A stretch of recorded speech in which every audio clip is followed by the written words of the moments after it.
ওদের অন্তরে রাজাভারণের স্বাদ তো জাগবেই। দেখেছে রাজাভারণ, কিন্তু মায়ের কাছে দাবি করলে মা কি করে সাজাবে? রাজাভারণ মা কোথায় পাবে? সন্তানের দাবি তো মায়ের কাছেই। তাই সন্তানের দাবি পূর্ণ করতে চোখের জলে ভাসতে ভাসতে ওই বনে গেছে, সুন্দর সুন্দর পুষ্প চয়ন করেছে, ফুলমালা আর ফুলমালায় সাজাবে বলে মা নয়ন জল ফেলে। ওরে বসন কোথায় পাবো রে কুশীলব আমি, ওরে কি দিয়ে সাজাবো তোদের।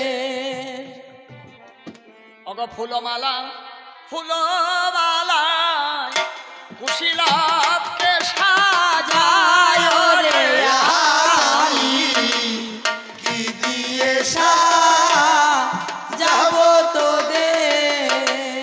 ওগো ফুলমালায় ফুলমালায়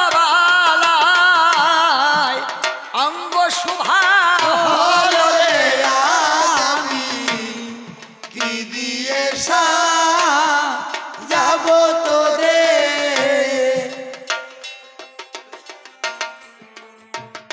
আমার সুন্দর সাজিয়ে দিয়েছে। আর একটা জিনিস দাও, পায়ে নুপুর পুরি দাও, যে নুপুর রুনুদুনু শব্দে বাজে, রুনুদুনু শব্দে বাজে তো সোনার নুপুর। মা পাবে কোথায়? তা বন থেকে এনেছে স্বর্ণলতা, পায়ে জড়িয়ে দিয়েছে, আঘাত করছে, বাজে না।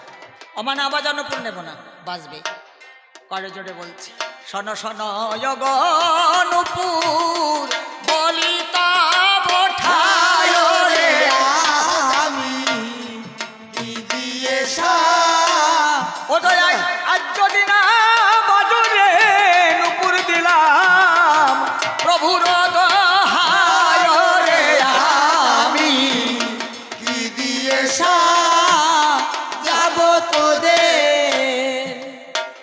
যে নাম জপ করিতে করিতে শিব ভিক্ষা মেঙ্গে যায় খায়, যে নাম জপ করিতে করিতে ব্রহ্মা দীক্ষা পায়, সেই নাম জপ করো। বুঝেছে? আমার রাম গুণগান গাইতে বলেছে। দুই ভাই মিলে মন আনন্দে যখন রাম গুণ গীতি গায়, কখনো যেন নপুর বেজে উঠেছে, মধুর মধুর শোনা যায়। অকুশি ওই দেখ নপুরি বেজেছে রে, ওই দেখ নুপুর বেজেছে রে, ধিতাং ধিতাং ধিতাং বলে ওই দেখ নপুরি বেজেছে রে। রে ধিতাং ধিতাং ধিতাং বলে ওই দেখ নুপুর বেজেছে রে। আমরা যুদ্ধে জয়ী হব ভাই, আমরা যুদ্ধে জয়ী হব ভাই, পায়ের নপুরি বেজেছে রে, আমরা যুদ্ধে জয়ী হব ভাই। পায়ের নুপুর বেজেছে রে, আমরা যুদ্ধে জয়ী হব ভাই। পায়ের নুপুর বেজেছে রে, আমরা যুদ্ধে জয়ী জয়ী হব হব ভাই।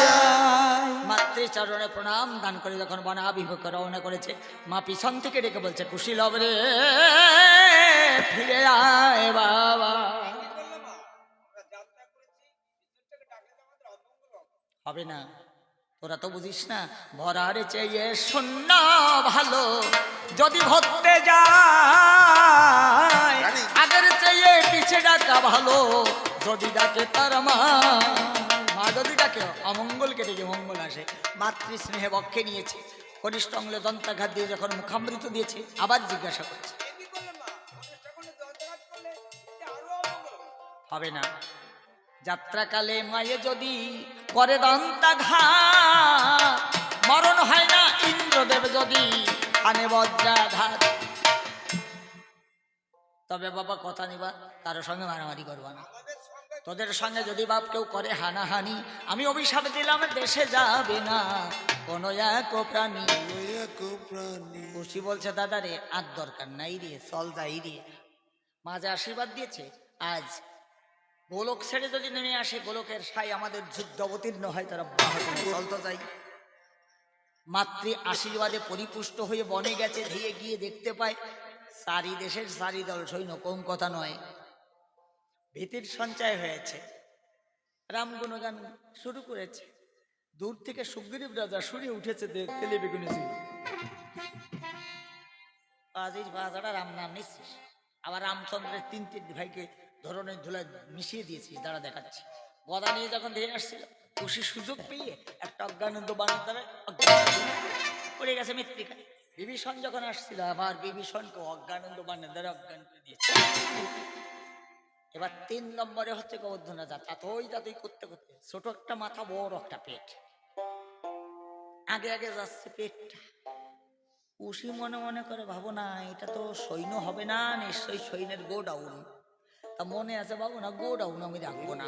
অর্ধচন্দ্র বাণের দ্বারা যখন দ্বিখণ্ডিত করেছে, একখান রাজা দুইখান রাজা এই দুই দিকে ছিটকে পড়েছে। সদাগদা রেগে গেছে, ওই একখান বাণী কাজে লাগে, হাকারা বান পোলো বান। এই বারো বল, আমাদের একখান রাজা যখন দুইখান বানায় ফেললি, এই দেখ আমার হাতে হা করা বান আছে। তোদের গুরুদেব কত বান শিক্ষা দিয়েছে, কিন্তু হা করা বানের প্রতিহত কি বান মারতে তা শিখাই নাই। দেখবি তুই ভাই জোর কার্তিকের মতো বসবি, দেখ কেমন লাগে দেখ। আবার অভিনয় করে কাচ্ছিস, মায়ের কাছে যাবি তো যা। সেই না বলো বান মুক্ত করে দিয়েছে, ছুটে গিয়ে মুগুর বান যোজনা করে, তা বলো যা ছিল একসঙ্গে সব গুরু করে দিয়েছে।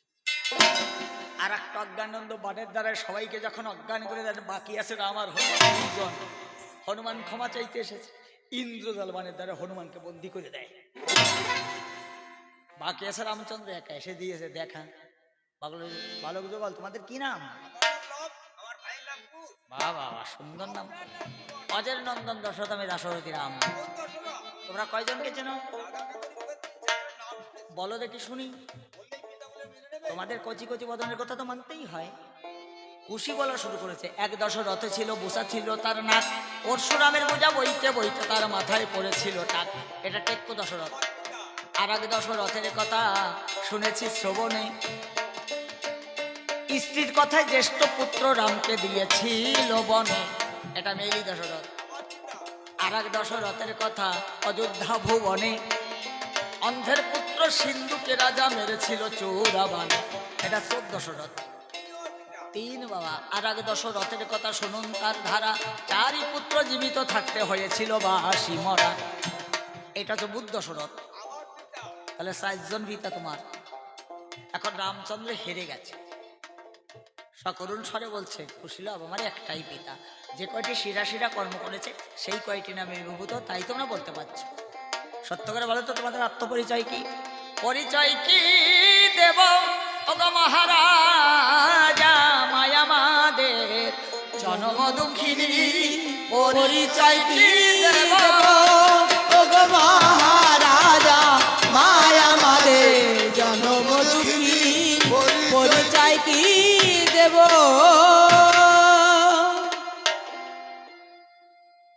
আমরা জনম দুঃখিনী নন্দন, খোদায় বনফল আর পিপাসায় সূর্যের জল, এই আমাদের সম্বল। না রে, তোরা তো আমার নন্দন। কুশি বলছে বাবা, আমরা যদি হব মহারাজ, হব তোমার বেটা। বেটা তোমার মস্তকে রাজমুকুট মহারাজ, আমাদের মাথায় কেন জটা। যা এই কি বাপ বেটা, খোদা পেলে তুমি কি খাও? তুমি তো খাও রাজভোগ, রাজা প্রজা গণ লইয়ে। মোদের জীবন বাঁচে কেবল বনফল খেয়ে। তুমি আমাদের পিতা হতে পারো না, তবে তোমাকে দেখে মমতা জেগেছে, বুকে পরাজয় পত্র লিখে অযোধ্যায় ফিরে যাও। রামচন্দ্র মনে মনে করে, ভাবো না আমাকে ফিরে যেতে বলে, আমি একটু বীরের পয়সা না দিয়ে যাবো না। রাম বলে, প্রথম বানে বোধেছি তারকা, কুশি বলে উচিত নয় নাম তোমার মুখ দেখা। 80 বছরের বুড়ো তারকা কাশে জড় সড়, তাহাকে বধ করে তুমি বীরত্ব দেখাচ্ছ বড়। রাম বলে, দ্বিতীয় বানে বোধেছি সেই বালি, কুশি বলে বালি বধ করে দিলে বংশের মুখে কালি। বালি রাজা ধন নেয় নাই, রত্ন নেয় নাই, লঙ্ঘিনী শাসন, বিনায় অপরাধে কেন বদিলে বালির জীবন। রাম বলে, অলঙ্ঘন সাগর লঙ্ঘন করিলাম। কুশি বলে, বানর মল পাথর বইয়ে তোমার কেন হয় না। একখান শিলা রামচন্দ্র না ফেলিলে জলে, শিলা বইয়ে মরল যত বানরে হৃদয়ে। শোনো শোনো, এতে বীরের পরিচয় হয় না, আমরা জানি। বীরের পরিচয় হয় বানে বানে। তোমায় এইবার জানা যাবে গো রাম, কেমন ধান ধারি। তোমায় এইবার জানা যাবে রাম। এতক্ষণ হয়েছে বাগযুদ্ধ কুশির সঙ্গে, লবের সঙ্গে বানে বানে পরিচয়। রামচন্দ্র বান ছাড়িল, নামে চিত্র এইবার জানা যাবে রাম। কুশি লবের মস্তকে দিয়ে হলো সোহরার মুকুট। এইবার জানা যাবে রাম। লব্ধির বান ছাড়িল, নামে মহাকাল। এইবার জানা যাবে রাম। রামচরণে প্রণাম করে প্রবেশ পাতাল। এইবার জানা যাবে রাম। রামের সঙ্গে যখন লবের পরিচয় হয়ে গেছে, তো কুশীলব ধনুর্বাণ ত্যাগ করে দিয়েছে। অকুশী, এই মহারাজ আমাদের আপনজন, আমি আর রণ করবো না, আমি মায়ের কাছে ফিরে যাব।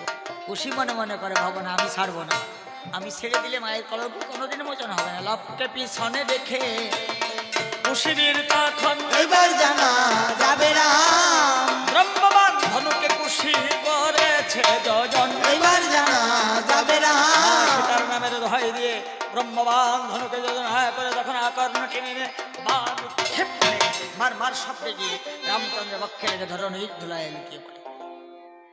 কোথায় সীতা প্রাণের সীতা বলতে বলতে প্রাণ পাখি যায়। হনুমানকে বন্দি করে রেখেছিল, ওই হনুমানকে নিয়ে স্কন্ধে নিয়ে রওনা করে দিয়েছে, মাকে উপহার দেব। হনুমান চিন্তা করছে এটা তোমার ভাই, আমার মা সীতার নন্দন, প্রভুর নন্দন, কিন্তু ওদের স্কন্ধে তো যাওয়ার উপায় নাই, যদি নামিয়ে দিতে বলি ওরা দেবে না। আমি আমার সাধন সুকৃতির বলে ওদের স্কন্ধে থেকে নামবো ভুয়ান। অষ্টাঙ্গ যোগ সাধনায় যখন দেহটি বড় হয় পারি না বলিয়ে ফেলে দিয়ে লেজ ধরে টানতে টানতে এসছে। হনুমানের সর্বাঙ্গ ক্ষত বিক্ষত হচ্ছে। মাকে উদ্দেশ্য করে বলছে, মা কোথায় আছিস জানি না, কুশীলব আমাকে যেভাবে নিচ্ছে আমি হয়তো বাঁচবো না, তো চরণ দর্শনের পরে যেন আমার মরণ হয়। টানতে টানতে নিয়ে গিয়ে কুঠিরের বাইরে রেখে যখন মায়ের কাছে দাঁড়িয়েছে, মা বলছে, কি রে কিশুলাভ, কোন রাজা করুণা করে রাজআভরণ দিয়ে সাজিয়ে দিয়েছে, তাহলে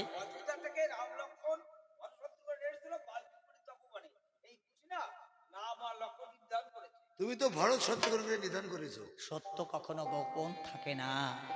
বলা বলি করছে, প্রকাশ পেয়েছে, মা শুনতে শুনতে ধরনের ধুলায় লুকিয়ে পড়েছে। কুশীলব মাকে যখন সেবা শুশ্রূষা করেছে, মা জ্ঞানের সঞ্চয় পেয়েছে, চোখের জলে বক্ষ প্লাবিত করছে। বলরে কোন বনে বধিয়ে এলি রে, ও কুশীলব রে আমার রঘুকুল মনি রে, কোন বাহনে ধিয়া এলি রে ওরে কে শিখালো বান রে তোদে, তোরা ধনুক পেলি কোথায় ওরে কোন বহনে গো কোথায় জ্বালাতে হয়, পুলিশ জ্বালাতে হয়। এলি এরা লক্ষ্য করে না। ওরে সেই ধনুর্বাণ দিয়ে কাটে রে ও কুশীলব এই অভাগিনীর মা। মাথারে ওরে কোন বহনে নেব দিয়ে এলি রে, এখন সর্বলোকে বলবে আমার ও বিধবা সীতারে ওরে কোন বহনে গো ধিয়া এলি রে ওরে আমাকে বিধবা করলো রে, সে কেমন বিধাতা রে ওরে কোন বহনে গো দিয়ে এলি রে, চোখের জলে ভাসতে ভাসতে পর্ণ কুঠিরের বাইরে গিয়ে দেখতে পায় হনুমানকে বন্দী অবস্থায় বন্ধন মুক্ত করে দিয়েছে। মায়ের চরণ কলে জড়িয়ে ধরেছে, মা বেঁচে আছিস জননী, বল বাবা কেমন আছে আমার রঘুকুল মণিচারী ভাই, কেমন আছে অগণিত প্রজাবর্গে, আমার কি সুধালি মম প্রতিমা, কেমন আছে তোর রঘুকুলপতি, আমার বদনে আমি কিছুই বলবো না। তুই নিজের নয়নে দেখতে পাবে, আমার সঙ্গে বনালয় যাবি। বনালয় গিয়ে দেখতে পায় রঘুকুলমণি চারি ভাই অগণিত প্রজাদের সঙ্গে ধরণীর দোলায় লুকিয়ে আছে। যতক্ষণ রামায়ণ কীর্তন হয় ততক্ষণ প্রদীপ নিভে যাওয়া ভালো কথা না। আর এরা লক্ষ্য করে দেখে নাই যে প্রদীপ নাই, ধূপকাঠি নাই, তাই এদের তো একটু দেখার দরকার। যেটা রামায়ণ কীর্তন হচ্ছে ওইখানে প্রদীপ নিভিয়ে আছে, ধূপকাঠি নাই। হরি বল হরি বল।